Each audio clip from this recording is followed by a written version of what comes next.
Alright, all the pools have been finalized for the 2026 WBC. 20 teams, 4 pools, 5 teams each. All we gotta do now is wait 11 months for the action to begin. Of course, the rosters will slowly come together between now and then, but that will not be finalized till next February. So for the whole year of 2025, this is probably the biggest WBC news of all. We already knew what the pools were mostly going to look like, but now they've added the 4 teams that qualified for the WBC just over a month ago, so we can really understand what each team is up against. As with any WBC, the pools are not 100% evenly balanced. Never will be. I think they did a better job putting the groups together this time, but only a little better. It's still got some problems. Let's take a walk through the now complete pools for the WBC. Comment down below if you think there's a better way they could have grouped these teams together. I got my own opinion on that I'll share along the way. Comment what you think is going to happen when these teams meet on the field. And comment if you've got any ideas for WBC topics on this channel. We've got almost a full year before the tournament begins. I like talking about the WBC, but without any major news after this, it's hard to know what exactly to talk about. So I'm asking for your help here. Anyway, we start with Pool A. That'll be in San Juan, Puerto Rico from March 6th to the 11th. Teams will be the host, Puerto Rico, of course, along with Cuba, Canada, Panama, and Colombia. Right away, this reminds me of Pool A at the last WBC. That was the one in Taipei with Taiwan, Cuba, Italy, Netherlands, and Panama, in which the teams were so much on the same level that they all finished with a record of 2-2. So you had a couple 2-2 teams advance to the quarterfinals, a couple more 2-2 teams not advance but automatically requalify, and one unlucky 2-2 team got relegated to the qualifiers. While no one predicted a 5-way tie, we all knew going into that they were all evenly matched. No big favorites, no major underdogs, no weakling that seemed like a long shot, and no team that looked like a title contender. That's a little different this time because Puerto Rico is there. They were a quarterfinalist last time, and the silver medalist in the 2 WBCs previous to that, so they are a championship caliber team. They'll be considered the favorite to win Pool A, even more so since they're playing at home. But among the other 4 teams, there is no weakling. All 4 have about an equal chance of advancing to the quarterfinals. They all look like the kind of teams that should be a part of every WBC, but sadly one of them will be relegated to the qualifiers. Some will point out that Cuba was a semifinalist last time, and for that should be considered a favorite to advance this time. Well, it was more luck of the draw than anything last time. They were part of that 5-way tie and won the tiebreaker to finish number 1 in the pool. Because of that, their quarterfinal opponent was Australia, the weakest of the 8 quarterfinal teams. Cuba was not stronger nor weaker than the other teams in the pool, and they find themselves in a similar situation this time. Some might point to Panama and say they are the weak ones in this group. If you're saying that, then you haven't been keeping up lately. Panama's got a large growing presence in Major League Baseball. They breezed through the qualifiers 3 years ago and won 2 games at the WBC, and they're only getting better. Canada could find themselves at the bottom, relegated to the qualifiers. Wouldn't be the first time. But when you look at the kind of players Canada is capable of bringing, I definitely wouldn't call them the weak one. They beat Colombia last time and are perfectly capable of beating Panama or Cuba. Colombia is the team that had to re-qualify, but they dominated their qualifier. And last WBC, they beat Mexico and almost beat USA. Lost to Great Britain, sure, but they almost beat one of the finalists, did beat another semifinalist, which means they could beat anyone in Pool A this time. I definitely picked Puerto Rico to win this pool. Not dominate, but just win. For the rest, I won't even try to guess until I see a final roster. This group's going to be tough. Every team will need to bring their best and be playing at their best. It's going to be a very thin line between making it to the quarterfinals and being relegated to the qualifiers. Pool B is from March 6th to 11th in Houston. USA, Mexico, Italy, Great Britain, and Brazil. Pool B this time reminds me somewhat of Pool B last time. That one was in Tokyo, involving Japan, Australia, Korea, Czech Republic, and China. We'll see most of those teams grouped together in the next pool. In that one, Japan dominated like we all guessed they would. Australia and Korea battled it out for second, as expected.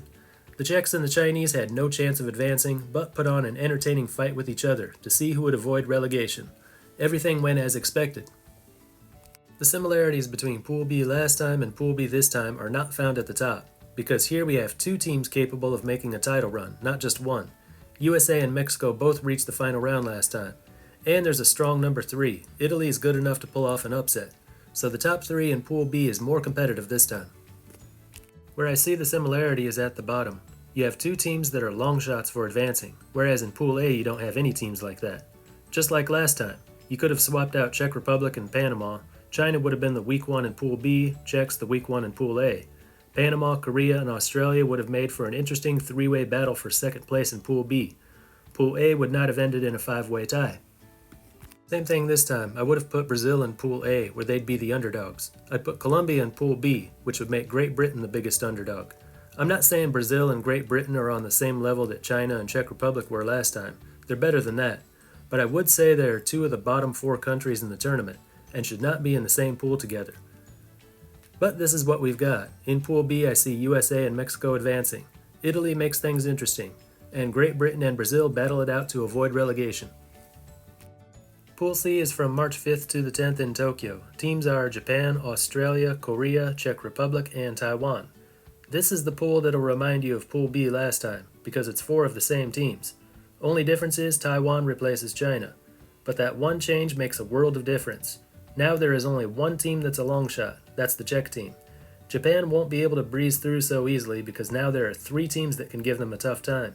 Last time, the only question we had was, which team will finish second, Australia or Korea? This time, there are three teams involved. Advancing to the next round will be much harder this time. Korea versus Australia, Korea versus Taiwan, Australia versus Taiwan, those will be three close, exciting matchups. Then you have the Czechs. As great as the story was about that homegrown Czech team coming from behind to beat China and re-qualify for the next WBC, we all know it would have made a lot more sense to put the Czech team in Pool A. That would have given Pool A one team that was a huge underdog, instead of having two such teams in Pool B. I've already talked about that.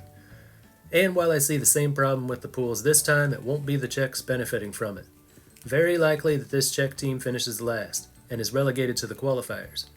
I just hope that the casual WBC fans, especially those in the Czech Republic, can understand that it's just a tougher group this time. They will be a lot better this time around, and you'll see the difference in their results versus Japan, Korea, and Australia. They won't win, but they'll put up more of a fight. Concentrate on their improvements versus those three teams, and don't dwell on their final record, which will probably be 0-4.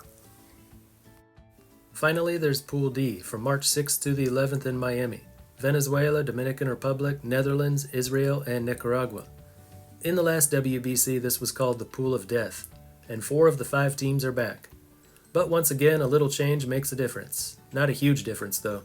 Netherlands replaces Puerto Rico. I see that as making it a little easier, but Netherlands have reached the semifinals in the past, and a Netherlands team, which still includes Curacao and Aruba, playing at full strength, can be just as good as Venezuela and Dominican Republic.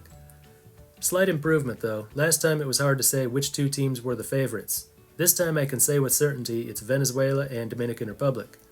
Good number 3 team in the Netherlands to give them a challenge. And then you've got Israel and Nicaragua once again. Likeliest scenario is these two battling each other to avoid relegation once again. Difference is this time I do see a slight possibility of an upset. Israel or Nicaragua on a good day could beat the Netherlands. I wouldn't bet on it, but it's possible.